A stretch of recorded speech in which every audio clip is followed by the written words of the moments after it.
Hello to everyone who is watching my video. And first off, I would like to thank everyone who watched my first video. Even though I know the video wasn't that good, I still got some good comments and I explained things, I guess, pretty well. And I was also talking pretty weird because I was pretty shy about talking on camera. Get that? Not even being on camera, just talking on camera made me shy and made my voice sound kind of weird. But this time, I'm a little more confident with talking on the camera, just a little more. All right. Um, on this video this time. Oh, and also thanks to my subscribers, everyone who subscribes to me. Thank you, thank you, thank you, thank you. And watch my video even more. Click on the ads if you want to. Okay, but anyway, back to the point. On this video, I am going to show you how to get your iPhone out of recovery mode. Now, personally, I had an iPhone 3GS, which I used to get out of recovery mode, and I'm also using a Dell laptop, and I'm running Windows 7. I don't know exactly how this works, or if it will work. Excuse me. If it will work on any other operating system, I don't really know, but you are welcome to try it. I don't see why it wouldn't work. All right. First off, um. I have downloaded the newest version of iTunes. I have tried with the older version of iTunes. I don't know if it really works with the older version. I just went ahead and upgraded to the newer version just because it's the newer version, and I have read comments that said upgrade to the newer version. So I have not tried what I'm about to tell you with the older version of iTunes. I have not tried this. Alright, and again, I have kicked my iPhone 3GS out of recovery mode. And yes, I have tried all those other programs. Tiny Umbrella, I've tried that. I couldn't get it. Alina, stop making noise. Thank you. I have tried Tiny Umbrella, and I couldn't get it. I have tried Tiny Umbrella, and I couldn't get it with Tiny Umbrella. I also tried Red Snow. I think that's what it's called. I know they also have a program out there called Snow Breeze, which I have not tried. But I have tried Rec Boot. Excuse me again. I have tried Rec Boots. I tried all of those, and I tried going through the files and changing a million different things, and I just couldn't get it right until I finally found this one thing after a year of research. Which, yeah, it took me that long just to research how to get my iPhone out of recovery. And get this, I actually got it out of recovery. I posted it on eBay as stuck in recovery mode, and I posted it for a pretty low price. But now I think I'm gonna take it down because I actually got it out of recovery and it's working. And I also have it working with a straight talk phone. I don't have it working. I don't know if it worked with any other phone, but I do have it working with my straight talk phone. So I'm not using any AT&T network. I just took the SIM out of my straight talk phone and I put it into here. So I'm finna tell you everything that I've done. Now to actually get to what I have to do. Like I said, this is the latest version of iTunes. I haven't tried it with any older versions. Not saying that it wouldn't work. Not saying that it wouldn't work with any other OS operating system, because I'm using Windows 7, but I just haven't tried it. So you are welcome to try it. Like I said, I don't see how it wouldn't work. Alright. So this is a very simple technique for those who've been searching forever like I have. Okay, I'm going to close down. Well, I'm not going to close. I'm just going to minimize it. I'm going to minimize iTunes, which you don't really have to have it up right now. I'm going to minimize it. Alright, you can go to Start, the little Start button. I know you can't really see that, but it's right. I'm going here, Start button. Click. And then I'm going to go to the right side. 1, 2, 3, 4, 5, 6 down, and you're gonna see the word computers. And I'm gonna click on computers. Or if you don't want to go through the start button and you have your documents folder at the bottom, then you can just click on that instead. It's called the it says Windows Explorer. Okay, but if you have that little file at the bottom pinned to your start menu, you can just click on it, which I like doing that because I think it's pretty faster. And then once you do that, the library, it'll start with library will pop up of your if you have Windows 7, this is how it works. Alright. I'm gonna go on the side and I'm going to go to OS as in operating system. It's right under computers. If it's not showing, click on that small arrow right beside computers and then it'll show. And that's what you click on. Click on OS. And then it has the C with a colon in parentheses. You double click. Okay, once you double click that, you see this right here pops up. Now, what I'm about to tell you do, you can either scroll down this list and find it, or you can do it the way that I'm going to do it, which is, I think, is faster. I'm going to go to the address bar up here at the top, and I'm going to click on that very tiny triangle right beside OS with the C in parentheses. I'm going to click on it. Alright, once you click on it, you're going to have a lot of options. It's going to say, well, I'm not going to say yours going to say it, but mine says Dell, Intel, perf logs, program files, and a whole bunch of other stuff. Okay, we're going to go down to Windows, WINDOWS. We're going to click Windows. Again, you can scroll down this list and click on the next thing, or you can just click what I'm telling you to. At the Windows, we're going to click the small arrow back in the address bar right beside Windows. Click it. And on this, and on here, on their drop down list, you're going to grab the sidebar and you're going to scroll all the way down to almost to the bottom. And then you're going to click on System 32. SYSTEM 32. Click. And once you get to Systems 32, you're going to click, go back up to the top to the address bar. And then you're going to click the small triangle again right beside Systems 32. And then you're going to get another drop down list. And on this drop down list, you go down almost to the bottom and you'll see the word drivers. It's in all lowercase letters, DRIVERS. You're going to click that. And then once you get inside drivers, you go to the big list right here. And then you're going to click the folder that says ETC. Now all the extra stuff that I got on mine, I had put that on there. You can't really see it, but yours will only say ETC. It won't have all the extra things behind it. And once you get to that, I'm going to show you where I typed in. I don't know if you have to type this in or not, but I'm going to show you because this is a part of the step that I did. So you're going to type in, first you're going to right click, and then you're going to go down to rename. It's close to the bottom. You're going to click rename, and then it's going to allow you to rename the file.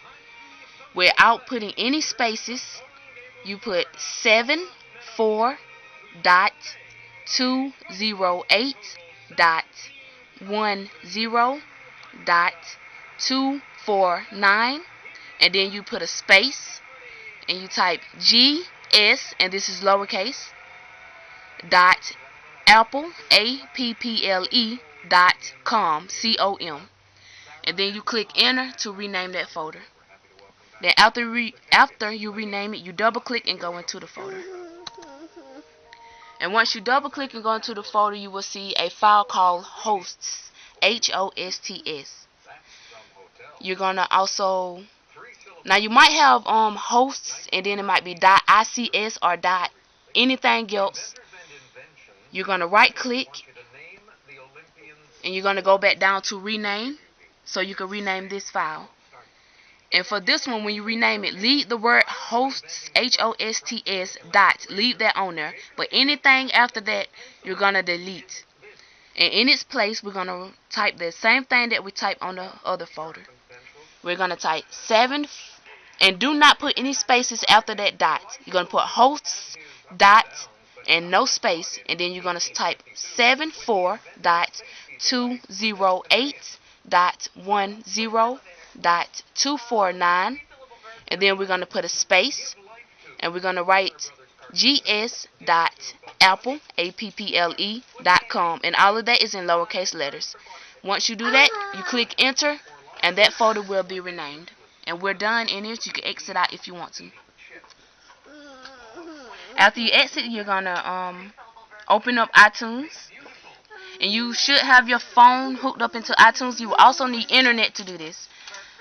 So before you before you go into iTunes, you need to hook your iPhone up to your laptop, and then you click into iTunes. Now I don't have my phone hooked up, so I'm just gonna tell you what to do from this point on.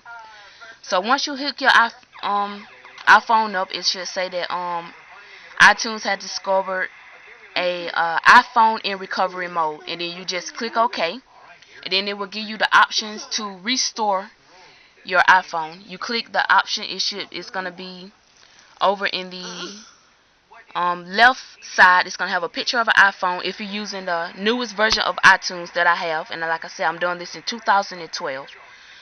It will have a picture of an iPhone, and then over to the side, it will ask you, it will have a button that says you can restore your iPhone. You click that button, then it's going to ask you questions. Are you sure you want to do this? And then you click yes, you do want to do this. And any other questions that pop up, you do want to click yes, you want to also do it. Then it's going to say it's contacting the Apple. It's going to say contacting Apple software, and then you let it go through that.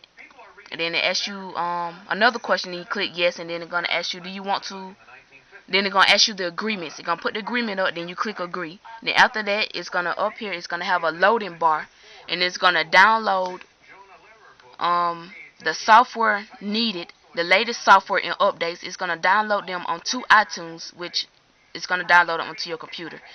I don't know exactly how long it may take for you to do it. All depends on how fast your internet connection is. It might take 10 minutes, might take a few hours. So after that's done, it's going to ask you, oh, I forgot. Let me think. No, it's not going to ask you anything. It's just going to, more items going to pop up here, and it's going to say, verifying iPhone restore with Apple. Now after it say that, it's going to start restoring your iPhone. And then when you look down at your iPhone, it should restart, and then the Apple logo should pop up, and then right under the Apple logo, it should have a loading bar, and that loading bar will start to fill up. And up here in this loading area at the top, it will keep telling you certain things that it's doing. It's going to say things like restoring your firmware, restoring iPhone, verifying your iPhone restore, verifying firmware. And it's going to take a while to load. Like I said, I don't know exactly how long it may take for you to do it. For me, it took about 30 minutes, maybe a little bit less. I don't know exactly how long it might take for you to do it on your computer. And then on your iPhone, it's going to keep loading. And once it's done, the phone will restart. Alright, Lena. The phone will restart. And then it'll go to the screen where it tells you to slide. And then your phone will be reset to factory settings. And it will also say on your computer, it will say phone has been restored to factory settings. Okay, and then when you get on your phone, it's going to tell you, you're going to go through the whole thing like you do when you set up a brand new phone. You're going to have to choose the language that you want. You're going to have to also choose the state that you're in, or the country. In English, United States, of course. And then it's going to ask you to choose whether you want to restore your phone, continue restoring your phone through iTunes or through Wi-Fi, a Wi-Fi internet connection. I chose to do mine through Wi-Fi. I don't know exactly how to do it through iTunes, because I didn't do it through iTunes. I did it through Wi-Fi. And on Wi-Fi, everything's going to be pretty simple. It's just going to ask you about the Wi-Fi. It's going to ask you what Wi-Fi connection you want to choose. You just click the Wi-Fi connection that you want to do, and then all the steps from that point on are going to be very simple. There's nothing else you have to do. Just follow the steps. Click whether you want your phone to have a phone location, which you can find your phone and for maps and all that stuff, and pinpoint your location so you can do your maps. You know, all this stuff like that. So basically you're personalized. And then it's going to also ask you to make an Apple account, so you'll be able to access iTunes and other features by connecting your phone. So it's going to ask you to make a Apple email address and iCloud email address, an Apple account, so you'll be able to connect to iTunes. And everything else from that point on should be very simple, and you should be able to do everything on your own. And after that, after you got your settings in, you need to put a SIM card into your phone. Now, if you want to do Straight Talk, it will work with Straight Talk. You put a Straight Talk SIM card into your phone. Well, actually, it's better if you do this before you do go through the settings. You put the Straight Talk SIM card into your phone before you go to all the settings or making an account and all that stuff. It'll go by much, much smoother. And then after you go through all the questions that they ask you and making the accounts, you should be able to just use your phone and go ahead and make a phone call. and the phone should be working. The internet will not be working. There are more steps for you to be able to use the internet, but once I figure it out, I'll post another video telling you how to do that. And that is all. I hope I didn't confuse you in anything, and I hope I did it well. If I did, please leave a comment and like my video and subscribe if you will. Thank you.